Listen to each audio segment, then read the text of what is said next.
প্রাকৃতিক সৌন্দর্যের অপরূপ লীলাভূমি, সমুদ্র বেষ্টিত অঞ্চল কক্সবাজার জেলার কুতুবদিয়া উপজেলার লাইট হাউস সমাজ উন্নয়ন পরিষদ কর্তৃক আয়োজিত 4 দিনব্যাপী তাফসীরুল কোরআন মাহফিল 2024 আজকের চতুর্থ দিবস, সমাপনী দিবসের সম্মানিত সুযোগ্য সভাপতি, আজকের এই মহৎ আয়োজনের সম্মানিত অতিথিবৃন্দ, হাজারাত উলামায়ে কেরাম, বিশেষ করে আমার পূর্বে কথা বলেছেন নন্দিত আলেমে দ্বীন, প্রথিতযশা খ্যাতনামা মুফাসসির কোরআন মাওলানা মাহমুদুর রহমান দিলওয়ার হাফিজাহুল্লাহ। আজকের মাহফিলের বরেণ্য অতিথিবৃন্দ, বিশেষ করে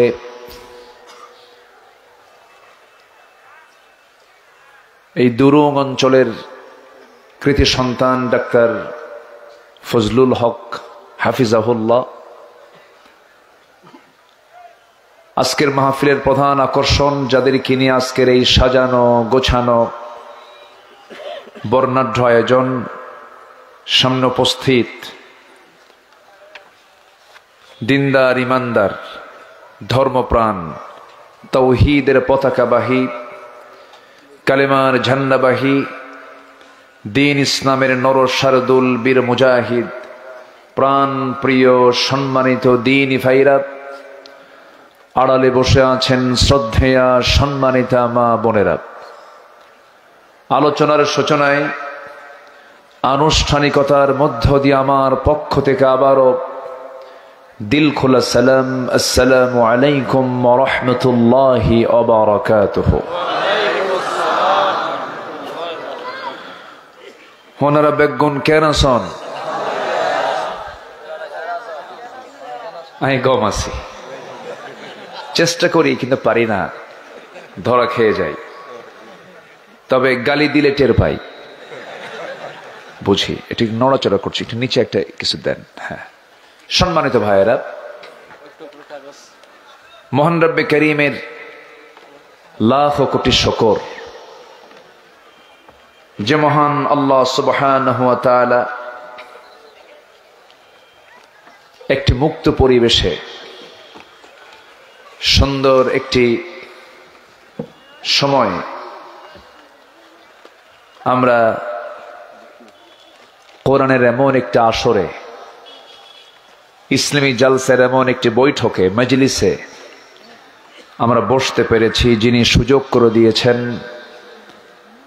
যিনি আমাকে আপনাকে এমন সুন্দর আয়োজনে শামিল হওয়ার তৌফিক দিলেন, সেই মহান জাল্লা শানুহুর দরবারে আমরা সবাই লাখ কোটি সাজুদ শুকর আদায় করি। মুহাব্বাতান জোরালো কণ্ঠে বলে উঠছি আলহামদুলিল্লাহ। আবারও বলছি আলহামদুলিল্লাহ।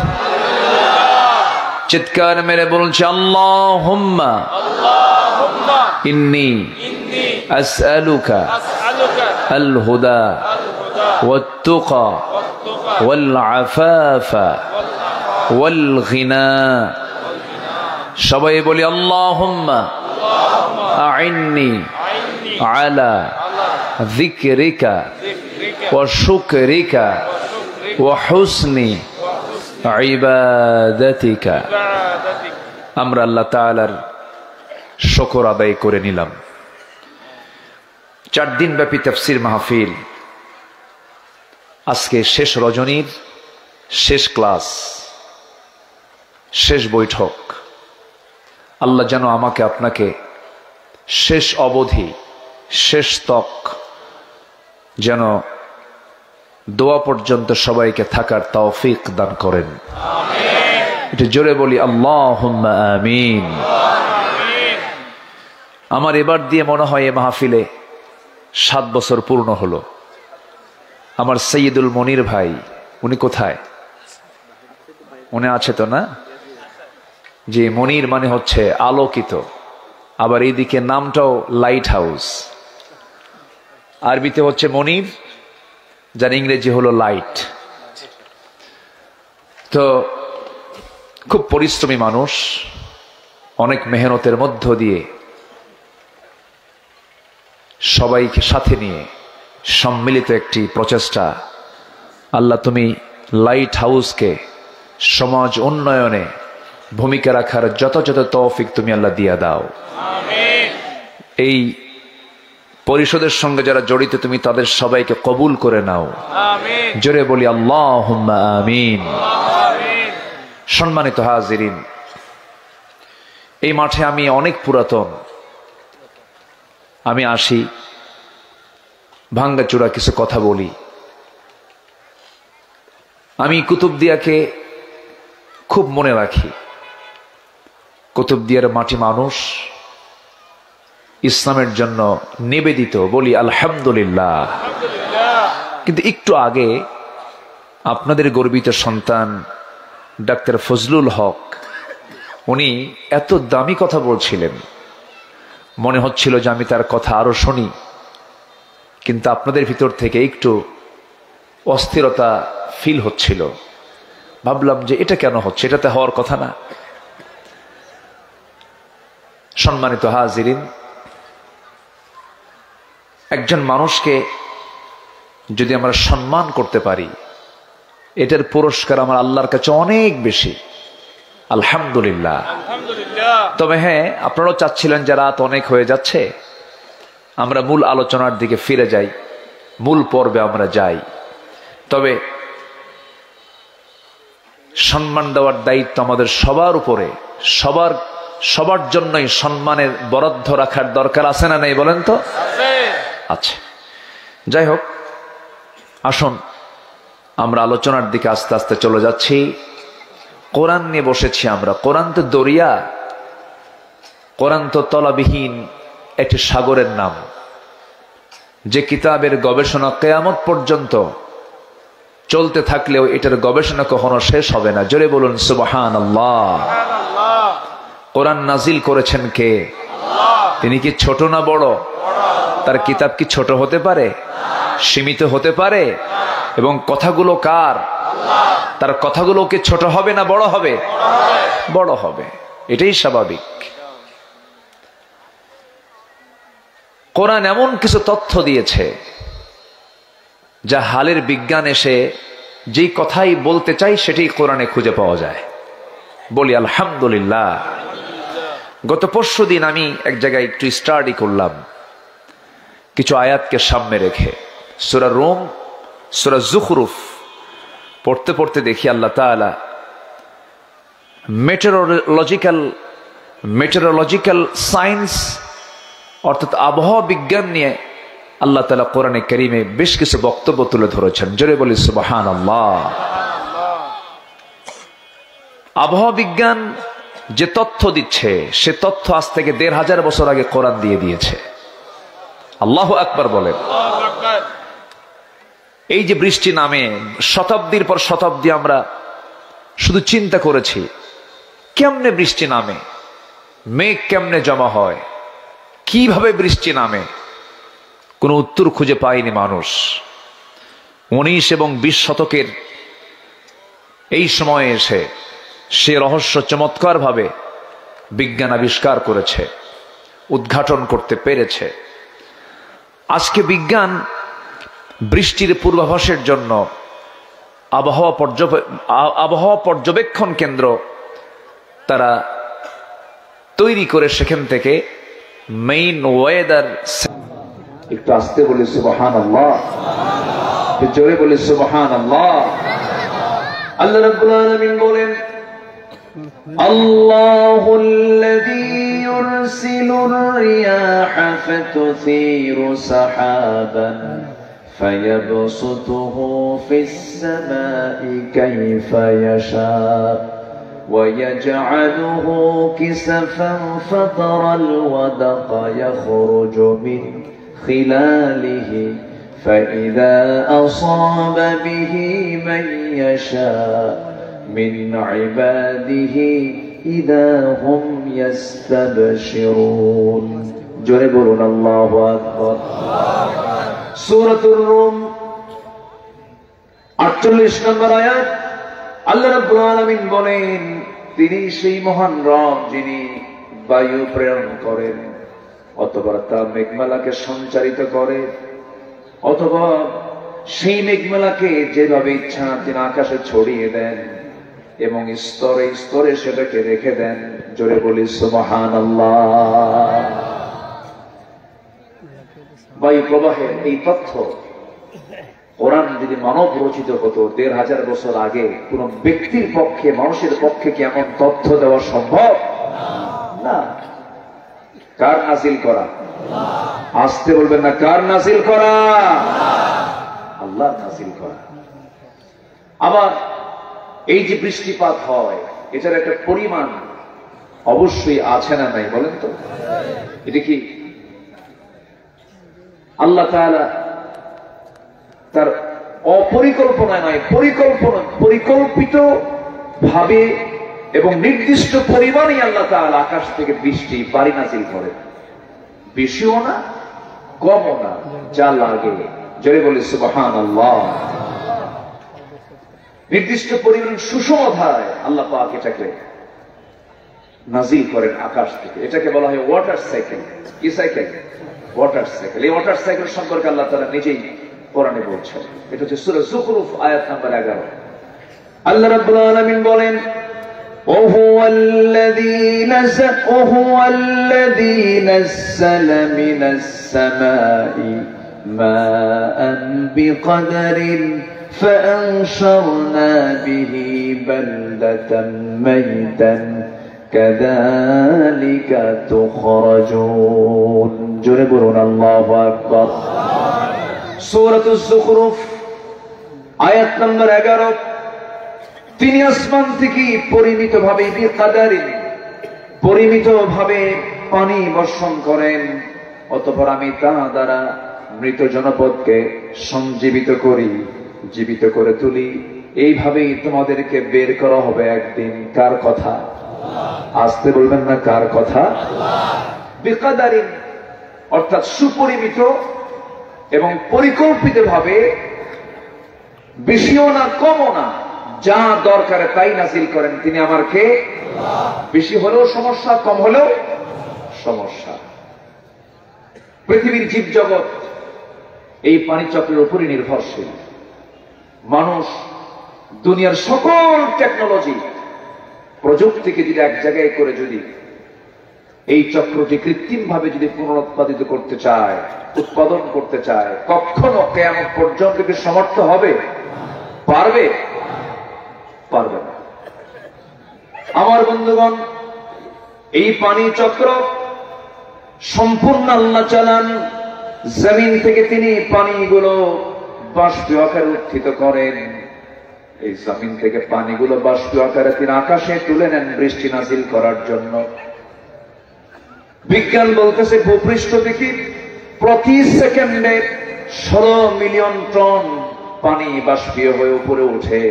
প্রতি সেকেন্ডে কত টন বলেন? 16 মিলিয়ন টন। 16 মিলিয়ন টন পানি জমিন থেকে পানিগুলো আল্লাহ পাক বাষ্পীয় আকারে তোলে, যা এক বছরের পরিমাণ দাঁড়ায় হলো 513 ট্রিলিয়ন টনে। আল্লাহু আকবার। সব পরিকল্পনাগুলো কার? জোরে বলে, সব পরিকল্পনাগুলো কার? আল্লাহ। সেই পরিমাণ পানি তোলেন যে পরিমাণ বৃষ্টি হয়।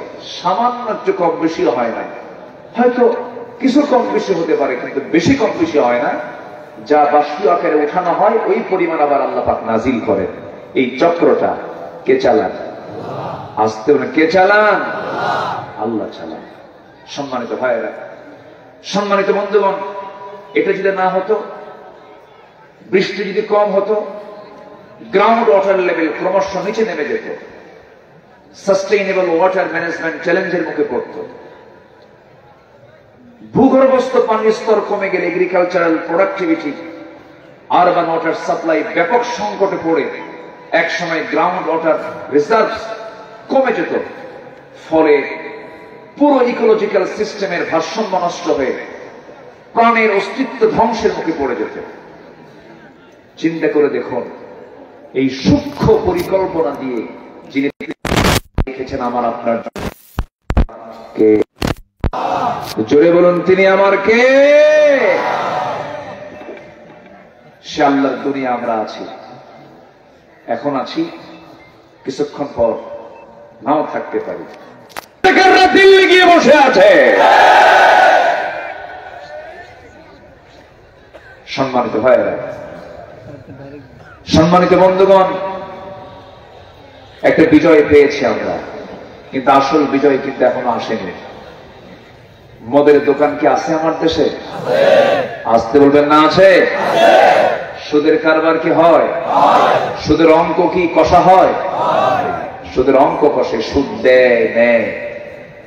মদের দোকানদারি হয়, মদের ফ্যাক্টরিও আছে, এরপর জেনার লাইসেন্স আছে না নাই? আসতে বলবেন না আছে না নাই? আমি যে তিনটা পয়েন্টে বললাম, জেনা, সুদ, মদ, এগুলো আল্লাহ, আমার আল্লাহর পক্ষ থেকে এগুলো কি হালাল করা হয়েছে না হারাম করা হয়েছে? যেটা আমার আল্লাহ হারাম করেছেন, পৃথিবীর কোন মানুষের পক্ষে কি হালাল করা সম্ভব? সম্ভব? সেই হারাম হুকুমগুলো আমার দেশে হালাল হয়ে আছে। এখনো কি আছে? বিজয় কি হয়েছে এখনো? কাজ এখনো আছে, শুধুমাত্র একটু কথা বলার সুযোগ পাচ্ছি। বহু কাজ এখন সামনে পড়ে আছে। আবু জেহেলরা কিন্তু বসে নাই, নতুন রূপ আবু জেহেলরা আবার দাঁড়ায় যাচ্ছে। আকলমন্দ ইশারা বা সচেতন ব্যক্তির জন্য ইঙ্গিত গুলোই যথেষ্ট। নতুন করে আবু জেহেলরা কিন্তু আবার সাজিয়ে যাচ্ছে, সামনে দাঁড়াচ্ছে। চাঁদাবাজি বন্ধ হয়নি, চাঁদাবাজি ঠিকই চলছে, শুধু ব্যক্তি চেঞ্জ হচ্ছে, ঠিক কিনা? আমরা আবু সাইদের রক্তকে বৃথা যেতে দেব না। শহীদ মুগ্ধ, ওয়াসিম, এরা যে জীবনগুলো দিয়েছে, জীবন দেওয়া তো সহজ নয়। এই জাতিকে জুলুম থেকে বাঁচার জন্য তারা এই জীবনগুলো দিয়ে দিল। অবশ্যই আমাদের এই রক্তের সম্মান আমাদের করার দরকার আছে না নাই? আসতে বলবেন না আছে না নাই? সব কিছু দেখা শেষ করেছি আমরা। এই 53 বছর কম দেখি নাই, বহু অভিনয় দেখেছি, বহু অভিনয়।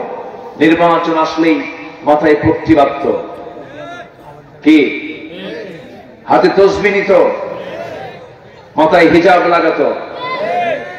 নির্বাচন শেষ, কপালে তিলক লাগাতো, ঠিক কিনা? আরেকজনকে বাঁচার জন্য নৌকায় চলল, মাথার চুল কালো বানালো, সাদা ধবধবা দাড়ি কাটলো, পাঞ্জাবি খুলে গেঞ্জি পরলো, পাজামা খুলে লুঙ্গি পরলো, তরকারিওয়ালা সাজলো, নৌকায় চললো বাঁচার জন্য। বন্ধু এক খ্যাপ নিয়া, কিন্তু কাম হলো না। কোস্টগার্ড ধরে ফেলে বলে, আইনমন্ত্রীকে স্যার চিনছি, থানায় চলে। আইনমন্ত্রীকে আমি কি একা আসছি নাকি? আমি তো জামাতের সাথে আসছি, উপায় নাই জামাত ছাড়া তো। আমি তো জামাতের সাথে আসছি। কে? কই যে বসে আছে দেখো, কে মাথার চুল কালো, মুখে দাঁড়িয়েও নেই, সেনা লোকটা কে? ভালো করে দেখো, ওটাই দরবেশ।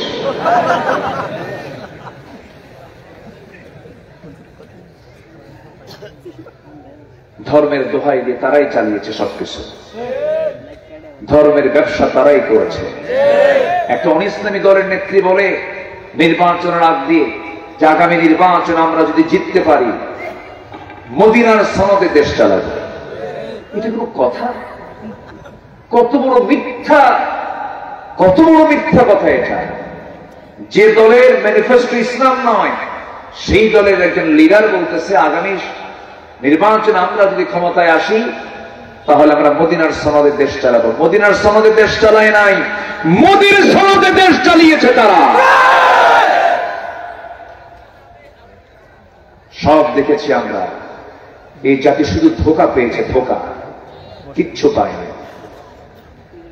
কেউ চালিয়েছে 25 বছর, কেউ চালিয়েছে 16 বছর, কেউ চালিয়েছে 9 বছর, কেয়ারটেকার গভর্নমেন্টরা চালাইছে কয়েক বছর।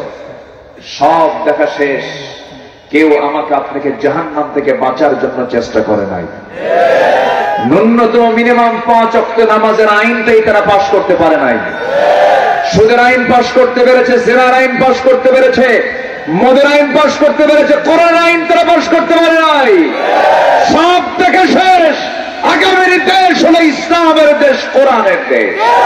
রাজি আছেন কারা কারা? হাত উঁচু করে দেখার মুসলমান।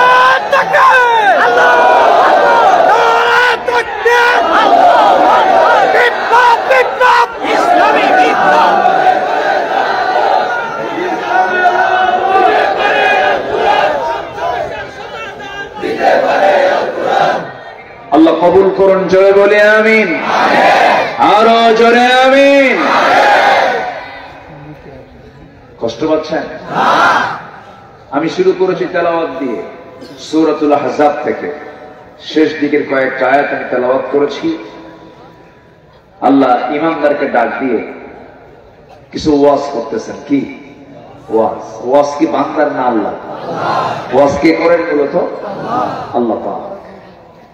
আল্লাহ রাব্বুল আলামিন তিনি নিজে যে ওয়াজ করেন, আল্লাহ নিজেই বলেছেন, ইন্নাল্লাহা ইয়া'মুরু বিল আদলি ওয়াল ইহসানি ওয়া ইতা'i যিল কুরবা ওয়া ইয়ানহা 'আনিল ফাহশা'i ওয়াল মুনকারি ওয়াল বাগি ইয়া'iদুকুম লা'আল্লাকুম তাযাক্কারুন।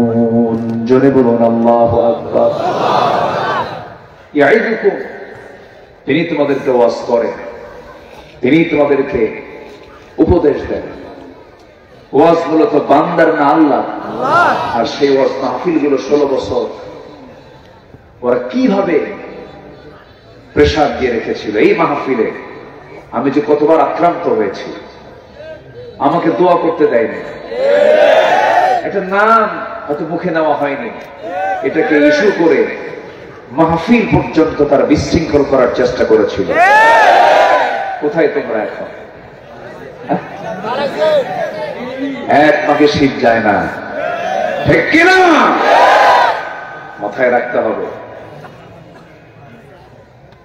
কোরআনের মাহফিলে যারা বেয়াদব প্রমাণ হয়ে যায়, তাদের চাইতে বড় বেয়াদব পৃথিবীতে আর কেউ থাকতে পারে না। আমাকে যে কত মাহফিল থেকে যে আমাকে ধরে নিয়ে গেছে তার কোন হিসাবই নেই। মাহফিল শেষ বলে, হুজুর একটু চলে। কোথায়? নিয়ে চলে গেল থানায়। একবার তো আমি 2-3 দিন নাই, নিখোঁজ। খুলনার কোন একটা মাহফিলে কোন দোষ ছিল না। এইভাবে অসংখ্য আলেমকে ধরে তারা কত জুলুম যে করেছে। আল্লামা সাইদির মতো মানুষকে নিয়ে প্রায় 2 মাস ধরে রিমান্ডে নিয়ে একটা চেয়ারের উপরে, একটা চেয়ার থেকে একটানা 3 দিন বসায় রেখেছে। মাথা ঘুরে পড়ে গেছে। হিন্দু পুলিশ দিয়ে তার গালে থাপ্পড় পর্যন্ত মারা হয়েছে। এগুলো ভিতরের কথা, কম জুলুম করা হয়নি। এই যে পরিবেশটা আসছে এমনি আসছে না। কত মাসলুমের চোখের পানি, জায়নামাজ ভিজে গেছে। আমি তো ভাঙ্গাচোরা কিছু জেল খাটছি, বুঝি তো, একটু হলেও বুঝি। জেলখানার সেই জায়নামাজের সেজদায় পড়ে থেকে চোখের পানিতে জায়নামাজ ভিজে যাওয়া, বালিশ নাই, চাদর নাই, কাঁথা নাই। 70 বয়স, 73 বছর বয়সে ঢুকলেন জেলখানায়, 13টা বছর কাটালেন। ছোট্ট একটা সিলের ভিতরে, যার জন্য জগৎ পাগল, সেই লোকটাকে অন্ধকার প্রকোষ্ঠে আটকিয়ে রেখেছে এত বড় দানবেরা, তাও ওদের শান্তি হয়নি। 2023 সালের 13 অগাস্ট জেলখানা থেকে চিকিৎসার নাম করে সুস্থ মানুষকে ধরে এনে হসপিটালে ভর্তি করে সেম আবু হানিফার মতো বিষ প্রয়োগ করে, পয়জনিং করে তাকে জেলখানায় না মেরে হসপিটালে এসে নাটক তৈরি করে তাকে হত্যা করা হয়েছে। তাফসীর মাহফিলের এই প্ল্যাটফর্ম থেকে আমরা স্পষ্ট ভাষায় জানান দিতে চাই, বিচার করতেই হবে, বিচার করতেই হবে। এই কিংবদন্তি আল্লামা সাঈদ রাহিমাহুল্লাহর যারা হত্যাকারী, চূড়ান্ত শাস্তি হলো আমাদের সবচেয়ে অপরিহার্য দাবি। রাজি আছেন কারা কারা? হাত উঁচু করে দেখা।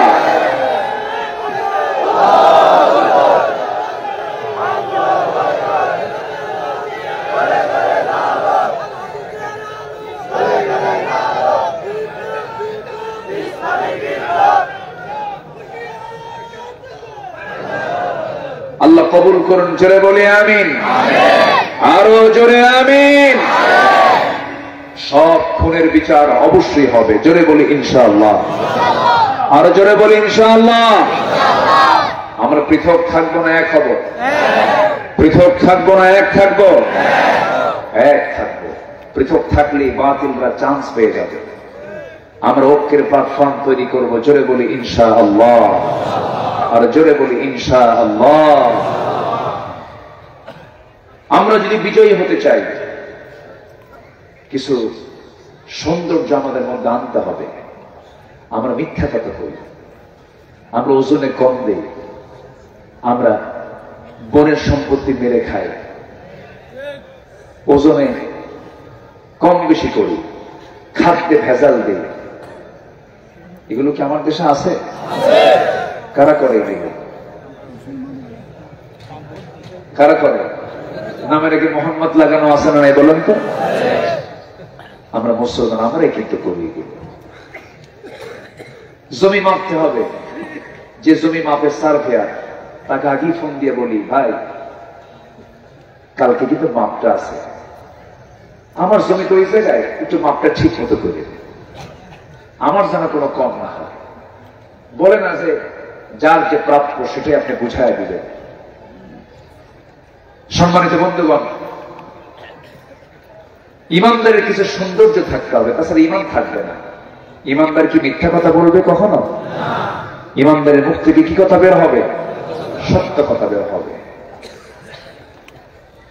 আমার বন্ধুগণ, কোরআনের আলোকে মুমিনের কিছু সৌন্দর্য আমি আজকে তুলে ধরতে চাই। চেহারার সৌন্দর্য আপনি কি করবেন?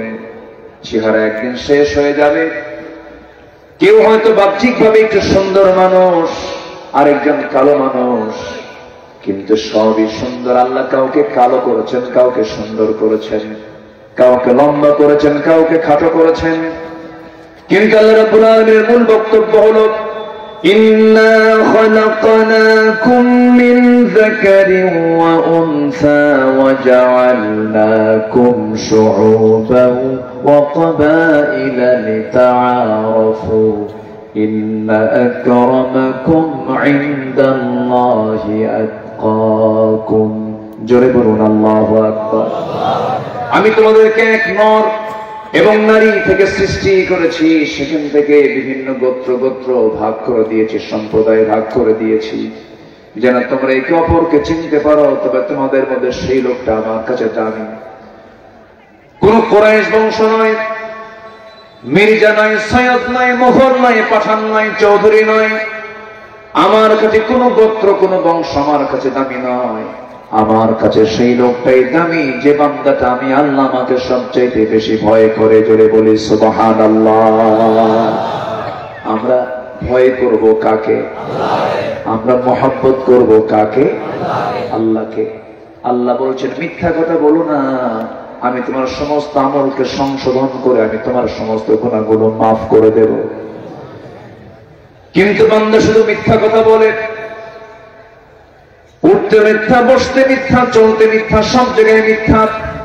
আল্লাহ রাব্বুল আলামিন সুন্দর করে ডাক দিয়ে বলছেন, ইমানদাররা শোনো, ইয়া আইয়ুহাল্লাযীনা আমানু তাকুল্লাহা ওয়া কুলু قولا سديدا يصلح لكم أعمالكم ويغفر لكم ذنوبكم ومن يطع الله ورسوله فقد فاز فوزا عظيما جربون الله أكبر ইমানদারেরা মুমিনের যতগুলো সৌন্দর্য আছে এর মধ্যে এক নম্বর সৌন্দর্য হলো ইমানদারেরা তোমরা এক নম্বর আল্লাহকে ভয় করো। ভয় করো কাকে? আল্লাহকে। ওমরে ফারুক জান্নাতি না জাহান্নামী? সংবাদটা পেয়েছেন মরার পরে না মরার আগে? কত বড় ভাগ্যবান সাহাবী ছিলেন। আমার নবীজির জবানে বলেছেন আমার ওমর জান্নাতি, আমার আবু বকর জান্নাতি। জোরে কোন সুবহানাল্লাহ। এত বড় দামি একজন মানুষ, সাইয়েদনা ওমর ফারুকের মতো মানুষ, আল্লাহর ভয়টা কত গভীর ছিল। তার সামনে একদিন একজন হাদিস বর্ণনা করছেন, মিসকাল হাববাতিন মিন কিবার, যার মধ্যে যাররা পরিমাণ অহংকার থাকবে সে ব্যক্তি জান্নাত পাবে না। এই হাদিসটা শোনা মাত্র ওমর ফারুক হাউমাউ করে কাঁদতেছেন, কান্নাকারি শুরু করে দিলেন, বাচ্চার মতো কাঁদতেছেন তিনি। এক পর্যায়ে তিনি ধুলায় মলিন হয়ে গেলেন, জমিনে লুটিয়ে পড়লেন। গোটা শরীর জুড়ে তিনি সমস্ত ময়লাগুলো, ধুলাবালিগুলো গায়ে লাগালেন আর বলছেন, ওমর রে, গোটা দুনিয়ার মানুষ তোমাকে সম্রাট বলে, খলিফা বলে, তুমি বড় একজন শাসক হয়ে গেছো, খলিফা হয়ে গেছো, তোমার মতো অহংকার কাজ করে। সাইয়েদনা ওমর ফারুক কাঁদতে কাঁদতে বলতেছেন, আকাশের মালিক আল্লাহ, তুমি যদি গোটা দুনিয়ার সমস্ত মানুষকেও যদি তুমি জান্নাত দিয়ে দাও আর একটা ব্যক্তির জন্য যদি জাহান্নাম বরাদ্দ করো, আমার সন্দেহ হয় সেই একজন জাহান্নামী ব্যক্তি আমি ওমর ছাড়া কেউ নাই। নিজেকে তারা কি ছোট মনে করেছে, কি পরিমাণ আল্লাহর ভয় তাদের মধ্যে কাজ করেছে। সাইয়েদনা আবু বকরের মতো মানুষ প্রথম খলিফার দায়িত্ব যখন পালন করেন, খেলাফতের দায়িত্ব পালন করেন অবস্থায় তিনি মাঝে মাঝে দোকানদারি করতেন। কাপড়ের দোকানদার। কিসের দোকানদার বলেন? কাপড়ের দোকানদার। কাপড়ের দোকানে বসে আছেন, এক কাস্টমার এসে 6 মাস আগে নিয়ে যাওয়া সেই কাপড় তার পছন্দ হয় না। সেই কাপড়টা নিয়ে এসে বলছে, আবু বকর, এই কাপড়টা 6 মাস আগে নিয়েছিলাম, কাপড় আমার পছন্দ হয় না, ফেরত নাও। সেই কাপড়টা ফেরত দিয়া সে টাকাটা ব্যাক নিয়ে নিল। সাইয়েদনা আবু বকর তাকে টাকা ফেরত দিলেন, কাপড়টাও ফেরত নিয়ে নিলেন। ওই কাস্টমার চলে যাওয়ার সঙ্গে সঙ্গে সাইয়েদনা আবু বকরের চোখে পানি, তিনি কান্নাকাটি করছেন। বলা হলো, সামান্য কাপড়ের জন্য একজন খলিফা কেন কান্দে? কি হয়েছে আপনার বলুন তো? তিনি বলছেন, আল্লাহর নামের কসম করে বলি, আমার কাছে কাপড় ফেরত দিয়ে টাকা নিয়ে চলে গেছে, এটা আমার জন্য কষ্টের কারণ নয়। আমার কান্নার হেতু হলো এই লোকটার কাপড় পছন্দ হয় না, এই কাপড়টা দিয়ে গেল, টাকা আমার থেকে নিয়ে গেল, হিসাব শেষ হয়ে গেছে। কিন্তু আবু বকর যেদিন মারা যাবে, আবু বকর যখন আল্লাহর সামনে হাজির হয়ে যাবে, এই আবু বকরকে যখন আল্লাহ ডাকবেন, আড়ালে নিয়ে যাবেন, আড়ালে নিয়ে গিয়ে বলবেন, আবু বকর, এই যে তোমার নামাজ, এই যে তোমার জিহাদ, এই যে তোমার দান সাদকা, সমস্ত আমলনামাগুলো এই যে তুমি আমার সামনে দিয়েছো, একটা আমল আমি আল্লাহ আমার পছন্দ হয় না, আমি তোমাকে সব ফেরত দিয়ে দিলাম।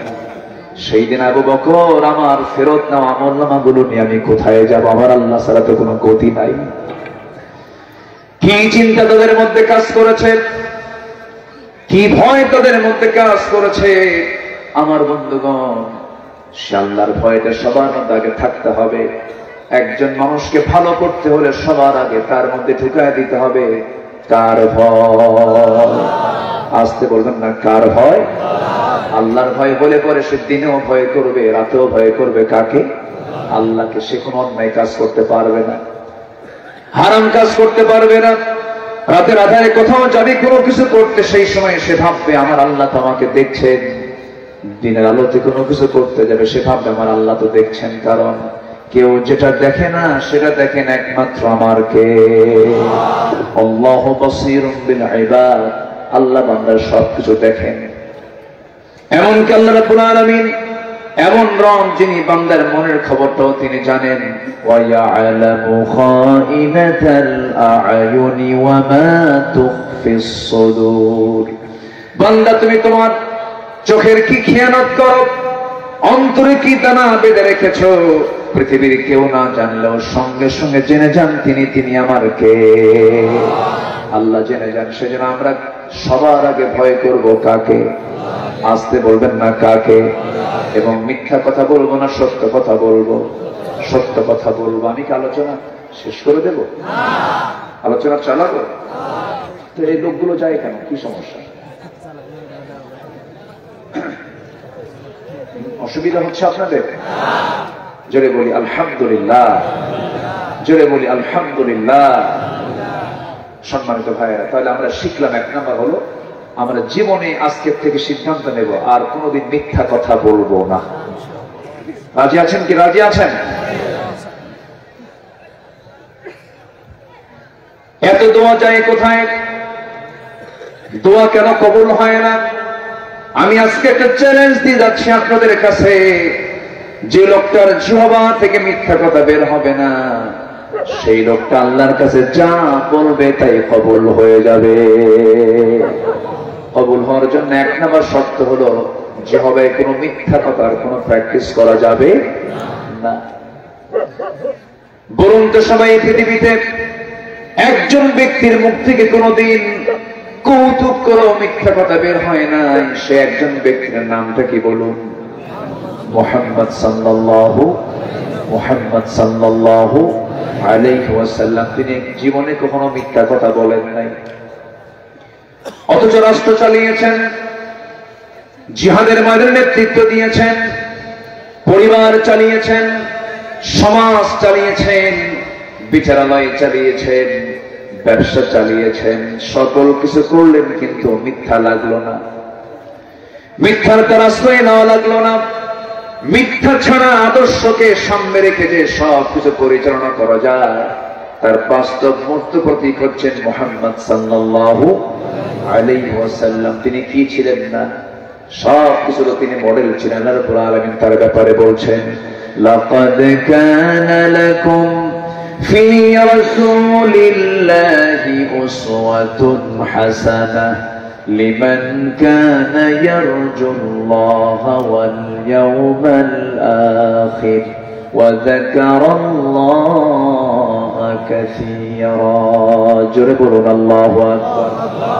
তোমাদের জন্য উত্তম আদর্শের বাস্তব নমুনা কেউ নয়, একমাত্র একজন ব্যক্তি, তিনি হচ্ছেন মুহাম্মদ সাল্লাল্লাহু আলাইহি ওয়াসাল্লাম। তিনি কি ছিলেন না? আমার নবী একদিন হেঁটে হেঁটে যাচ্ছিলেন, সামনে ছোট্ট বাচ্চা কান্দে। বাচ্চার কান্না দেখে রাসূল দাঁড়ায়, ও বাচ্চা তুমি কান্দো কেন? কি হয়েছে বলো? আমার বাবাও নাই, মাও নাই, বাপ মারা গেছে, মাও মারা গেছে। নবীজি চট করে সন্তানটাকে কোলের মধ্যে তুলে নিয়ে ঘরের মধ্যে ঢুকে বলছে, আয়েশা, সন্তান নিয়ে এসেছি।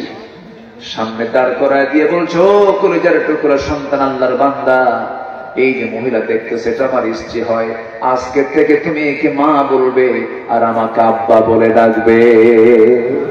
জোরে বলি সুবহানাল্লাহ। আল্লাহ রাব্বুল আলামিন এই জন্য বলেছেন, ألم يجدك يتيما فآوى ووجدك ضالا فهدى ووجدك عائلا فأغنى فأما اليتيم فلا تقهر وأما السائل فلا تنهر وأما بنعمة ربك فحدث। জোরে বলুন আল্লাহু আকবার। ইসলাম তো মানবতার ধর্মের নাম। ইসলাম সমাজ কল্যাণের কথা বলে, মানবতার কল্যাণের কথা বলে, সমাজের উপকার করতে হয় এই সমস্ত বিষয়ে কথা বলে। আল্লাহ রাব্বুল আলামিন যত জায়গায় যত ওয়াজ করেছেন, কল্যাণমূলক কাজের জন্য তিনি সবচেয়ে বেশি ইঙ্গিত করেছেন। আল্লাহ রাব্বুল আলামিন এক জায়গায় বলছেন আমাকে কেন দুনিয়াতে পাঠানো হয়েছে কুনতুম খায়রা উম্মাতিন উখরিজাত লিন-নাসি তা'মুরুনা বিল মা'রুফ ওয়া তানহাউনা 'আনিল মুনকার ওয়া তু'মিনুনা বিল্লাহ। জোরে বলুন আল্লাহু আকবার, আরো জোরে বলুন আল্লাহু আকবার। আমার বন্ধুগণ কান লাগান, মোটামুটি যারা ইমানদার তার ইমানের সৌন্দর্যকে তুলে ধরার জন্য আজকে আমি 15টা কোরআনের আলোকে আমি 15টা সৌন্দর্য তুলে ধরতে চাচ্ছি। 15টা গুণ আমরা আজকে শিখে যাবো, জোরে বলি ইনশাআল্লাহ। নাম্বার 1 হলো জিহ্বা সাজাবো সত্য দিয়া না মিথ্যা দিয়া, মিথ্যা দিয়া না সত্য দিয়া, সত্য দিয়া। এই জিহ্বায় কোনোদিন মিথ্যা কথা বলবো আসতে বলবেন না, বলবো না। মিথ্যার ধারে বসানো যাব না আমরা। একজন বড় আল্লাহওয়ালা ছিলেন, নাম শুনেছেন সবাই, ছিলেন শহরে, তার বাড়ি আব্দুল কাদির জিলানী। যেমন মা তেমন তার সন্তান। মা বলছে বাজান দিন গ্রহণের জন্য বাড়ি থাকা যাবে না, যা বাড়ি থেকে বের করে দিলাম, তোর শিক্ষা অর্জন কর। শিক্ষাঙ্গনে পাঠিয়ে দেওয়া হলো। মা বলে দিলেন সন্তান আমি তোমাকে সব জ্ঞান দিতে পারলাম না, তবে আমি তোমাকে একটা জ্ঞান দিয়ে দিচ্ছি বাবা। আমি তোমাকে আমি তোমার মা হয়ে আমার পক্ষ থেকে আমি তোমাকে একটা নসিহা করছি। সন্তান শোনো, যত বড় বিপদে পড়ো না কেন, যত সমস্যায় পড়ো না কেন, কোনোদিন এই জিহ্বা দিয়ে কখনো মিথ্যা কথা বলবা না। বাপ ভালো হতে হয়, মা ভালো হতে হয়। বাপ বিড়ি খায়, ছেলেকে আবার বলে বাজান এদিকে আয়, যা এক প্যাকেট বিড়ি আন। ছেলে বিড়ি কিনতে যায় বলে মনে মনে ভাবে আব্বা খান একখান টান দিয়ে দেখি। কি ঠিক কিনা? কেন আমার দেশের মানুষ বিড়ি কম খায় না, বেশি খায়। শুধু বেশি না, অনেক বেশি। শীতকালে কমে না, বাড়ে। শুধু বাড়ে না, অনেক বাড়ে, অনেক বাড়ে। ইটের ভাটা খেয়ে, ইটের ভাটা খেলে এত খাওয়া খায়, ওরে প্রতি টানে তৃপ্তি আনে। বিড়ির একখান টান দিয়ে 3 তলায় পাঠায় দেয় ধোঁয়া। এই আসে না নাই, আসে না নাই, টানতেছে। এ পর্যন্ত যতগুলো বাজেট হয়েছে প্রত্যেকটা বাজেটে অর্থমন্ত্রী বিড়ির দাম কমাইছে না বাড়াইছে? বাড়াইছে। যারা বিড়ি খায় তারা বলে মন্ত্রী তুমি আরো বাড়াতে থাকে, বাড়াও। বিড়ি খাওয়া বন্ধ করা না, অসম্ভব। বাড়ি বেঁচে হলেও খাবো। আছে না নাই? আবার মাহফিলে এসে প্রশ্ন করে হুজুর বিড়ি খাওয়া কি জায়েজ আছে? উনি জায়েজের চেষ্টায় আছে। কোন নেশা করা যাবে না। ইমানদারের সৌন্দর্য হলো তার মুখে কোনো বিকৃত রূপ আসবে না। বিড়ি খেলেই চেহারা বিকৃত, ঠোঁট কি হয়? কালো হয়ে যায়। ঠোঁট দেখলেই বলে বিড়ি খোর, আসতে পারে। কি ঠিক কিনা? কি খোর? আবার দাঁত আল্লাহ পাক বানায় দিয়েছেন কি সুন্দর, চকচকে সাদা। এমন পান খাওয়া খায়, আছে না নাই? আছে না নাই? সারাদিন আপনি 2-3টা পানের রস, এই মাইকের আওয়াজ তোমার কানে ভালো লাগতেছে, এই